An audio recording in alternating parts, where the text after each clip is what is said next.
Bonjour Alain Bavrel, vous êtes président du syndicat des industriels du diagnostic in vitro. Pouvez-vous nous présenter le syndicat? Avec plaisir, oui, ce syndicat a donc été créé en 1977, donc il a quelques années, on va dire, d'ancienneté. À l'époque, il s'appelait le SFRL et il a été rebaptisé pour plus coller à l'activité qui est aujourd'hui la nôtre. Donc en France, on va dire 95% du chiffre d'affaires des entreprises est représenté à travers ce syndicat. Donc c'est un peu plus de 70 entreprises aujourd'hui que nous réunissons, on va dire, sous notre bannière. Ce syndicat, bon, bien entendu, est très actif dans la défense de la profession, sachant que 90% de ces entreprises sont essentiellement des PME.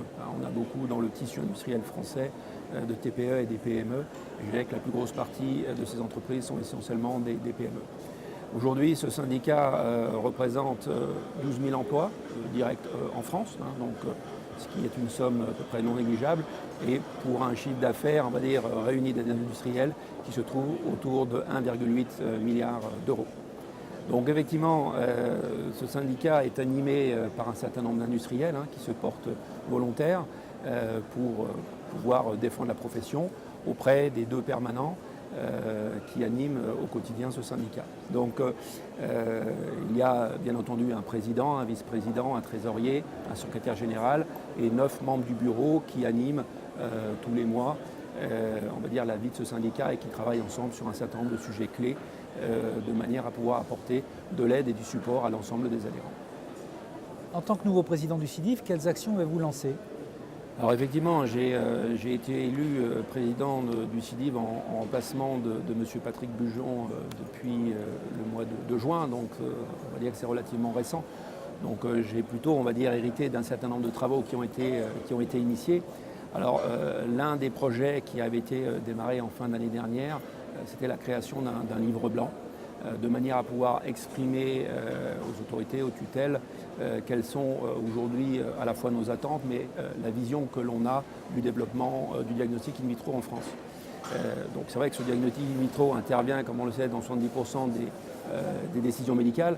Pourtant, il pèse, on va dire, 3% aujourd'hui des biens de consommation et de soins médicaux. Donc il est très faible et notre volonté, c'est qu'ils comprennent, ou en tout cas on ait une écoute vis-à-vis d'un certain nombre d'orientations que l'on propose. Donc on les a regroupées autour de 5 thèmes, 15 propositions, dont l'objectif n'est bien sûr pas de révolutionner le système tel qu'il est là, mais d'apporter un peu notre vue, notre contribution à une réflexion qui permettrait de faire évoluer ce système pour, on va dire, une qualité de soins encore meilleure vis-à-vis de nos patients.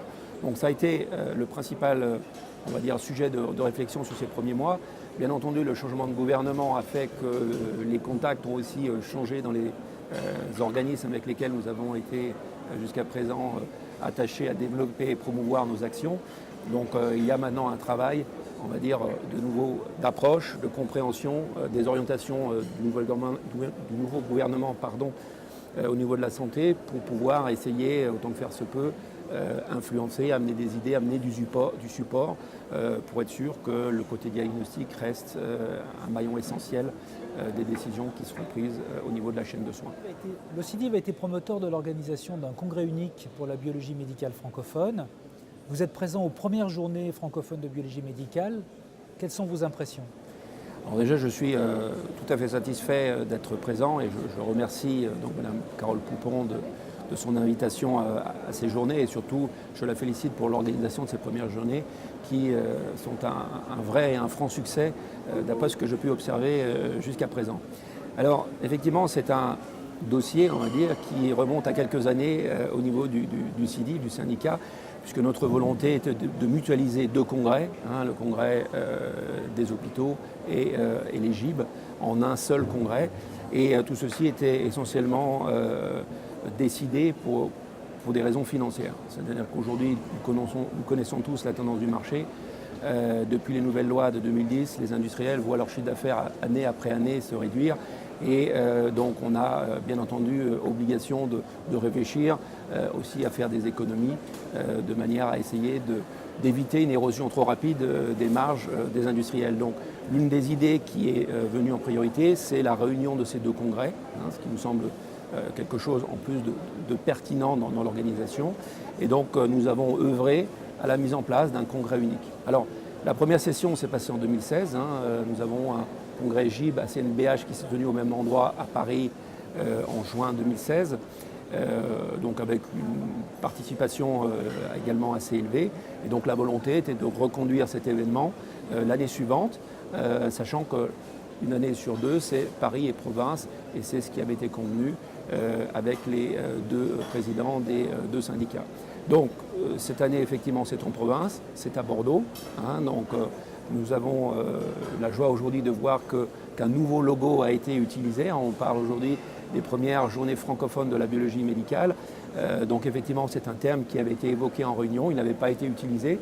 Aujourd'hui, il est utilisé et suivant mes observations autour des stands, je peux voir que le terme francophone utilisé trouve effectivement toute sa dimension, puisque nous avons un certain nombre de biologistes publics, privés, français, mais j'ai pu voir un certain nombre de personnes qui nous viennent des pays africains francophones. Donc sur cet aspect-là, le côté international, francophone, c'est un vif succès.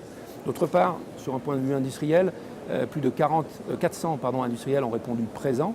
Donc je dirais, bon, pas tous bien évidemment issus du diagnostic in vitro, mais ce que je peux dire, c'est qu'en tout cas, on a une très forte participation et très forte présence. Donc au niveau CIDIV, nos adhérents sont fortement présents.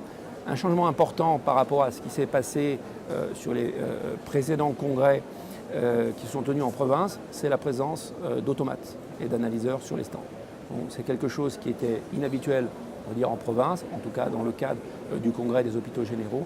Cette année, on voit des stands avec du matériel exposé, des vidéos, donc on a un niveau, on va dire, très élevé, on va dire, de qualité au niveau du matériel présenté, de la présence des industriels et de la qualité des stands.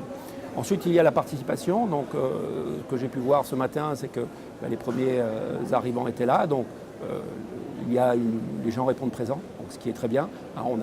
Certains ont évoqué une inquiétude par le fait que ce soit en province plutôt qu'à Paris, mais bien au contraire, finalement, on se rend compte que la présence est élevée et il y a évidemment plus d'1 millier d'inscrits. Donc, on devrait avoir au cours de ces 3 jours une fréquentation élevée.